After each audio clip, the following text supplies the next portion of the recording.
Gente, deixa eu contar pra vocês do dia que começaram a me difamar na escola, por causa de um garoto que eu nem gostava. Estava eu na escola, sempre junto com a minha amiga, e mais um grupinho lá que até já se desfez. Nesse grupinho tinha esse garoto específico que conversava normalmente com todo mundo, inclusive comigo. Eu nunca tinha percebido nenhum tratamento especial ou coisa do tipo. Até que a minha amiga começa a me perguntar se eu não estava reparando no jeito dele comigo, e começou a dizer que achava que ele gostava de mim. Eu, sendo a boa espantamacho que sou, já comecei a arranjar desculpa para dizer que era coisa da cabeça dela, e já falei logo que não queria nada com ele. Até porque eu não queria mesmo. Eu cheguei a perguntar para ela se ele tinha dito alguma coisa porque eles eram próximos, mas ela disse que não. Então eu segui a vida ignorando essas ideias aí, até que, para minha infelicidade, o garoto resolve de fato se declarar para mim. Ele me mandou um vídeo aqui no TikTok falando que queria me mostrar como ele tinha mudado, pedindo para mim deixar ele ser meu garotinho de novo e me fazer feliz. Observação: a gente já tinha tentado muito tempo antes, mas nada tinha dado certo. Aí eu mandei mensagem para ele e a gente conversou. E ficou bem claro que não dava certo e eu falei para ele que não era recíproco. E a gente ficou de boa, continuamos conversando na escola e tudo. E até aqui tudo bem. O problema é que na nossa sala tinha uma garota obcecada, completamente arriada por ele, e ela ficou sabendo, não sei como, mas no outro dia ela já sabia. E o cara já tinha ficado com ela algumas vezes, ficava conversando e de grude com ela na sala. Isso foi um dos motivos pelos quais eu não queria ele e sabia que ele não tinha mudado. Ele vivia falando mal dela também. Eu não julgo tanto ela, porque ela claramente tem distúrbios e você só precisa de 5 minutos com ela para perceber isso. Talvez isso vá soar um pouco ofensivo, mas realmente é assim. Ela vivia chorando, não comia, desmaiava e tinha dependência nele. Com a saúde mental tão ruim, ela ia claramente ser influenciada por outras pessoas. E foi o que aconteceu mesmo. Ela estava de amizade com uma garota que eu tinha me afastado em 2023 e com uma garota que tem uma fama péssima na minha escola. Coisa boa não ia sair dali. E como esperado, não saiu mesmo. E tudo começou quando um dia eu estava na sala quase morrendo congelada, porque eu sento embaixo do ar-condicionado e estava sem casaco. Aí, como eu estava morrendo de frio, perguntei para ele se ele ia usar o casaco dele.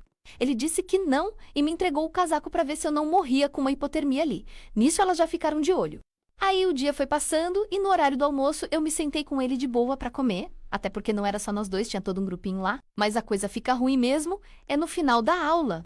Eu não lembro se a aula era de matemática ou de horticultura, mas era uma dessas duas porque era com o professor que ensina essas matérias. E sabe aqueles professores que deixam os alunos fazerem e acontecerem na hora da aula? Ele é assim. Ninguém respeita o coitado. Aí começou o inferno. O menino me pediu uma caneta emprestada e eu falei para ele pegar no meu estojo.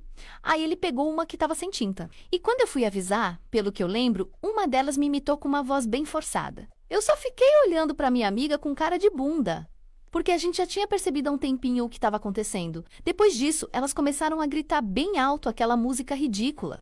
Então para de falar que ele é seu, marido dos outros não é presente de Deus. Talarica, eu pedindo a Deus para me lembrar em que momento eu me envolvi romanticamente com aquele menino para estar passando por uma humilhação dessas. Eu fiquei calada a aula toda, só cutucando a minha amiga toda vez que a gente ouvia umas indiretas. Os dias foram passando e elas continuaram enchendo meu saco por causa disso, e eu já não estava aguentando mais. Eu sou muito paciente e não ligo pra nada que geralmente deixaria outras pessoas irritadas. Só que até isso aí estava tudo ótimo, porque o pior vem agora. No dia que eu peguei o casaco do menino, elas começaram a espalhar que eu tinha levado o casaco do menino pro banheiro. Repare bem, pro banheiro. E tinha passado nas minhas partes íntimas pro cara cheirar depois. Vocês têm noção do quanto isso é nojento? Eu fiquei possessa quando eu descobri isso, mas eu me segurei demais para não falar nem fazer nada com ninguém. Eu tava com tanta raiva que fiquei enjoada e arranhei meus braços para descontar. Além de inventarem uma mentira desse tamanho, ainda ficavam me chamando de talarica e de puta pros outros. Mas eu tive uma sorte em meio a isso. Um dia, quando eu tava escovando os dentes depois do almoço, elas estavam na fila do banheiro. E quando eu tava saindo, elas cantaram aquela música ridícula de novo, bem alto, mas trocaram a palavra talarica por rapariga. A minha sorte naquela hora é que a minha mãe trabalha na escola, e ela ficou encarando aquelas meninas com uma cara muito confusa. Isso porque ela ainda não sabia de nada, mas ela ia saber rapidinho. Assim que a gente chegou em casa naquele dia, eu já fui contando tudo pra ela e ela me perguntou por que eu não tinha dito antes. Ela disse que se soubesse antes, não tinha deixado passar aquele insulto do banheiro. Nisso eu já tinha falado para minha diretora de turma e para minha professora de português, porque eu confio muito nela. E também tinha contado para o garoto U que elas estavam falando. E pasmem, o garoto é filho do diretor do colégio e passou tudo para ele. Aqui é onde a bagaceira começa de verdade, mas não vai caber. Então, esperem a parte 2.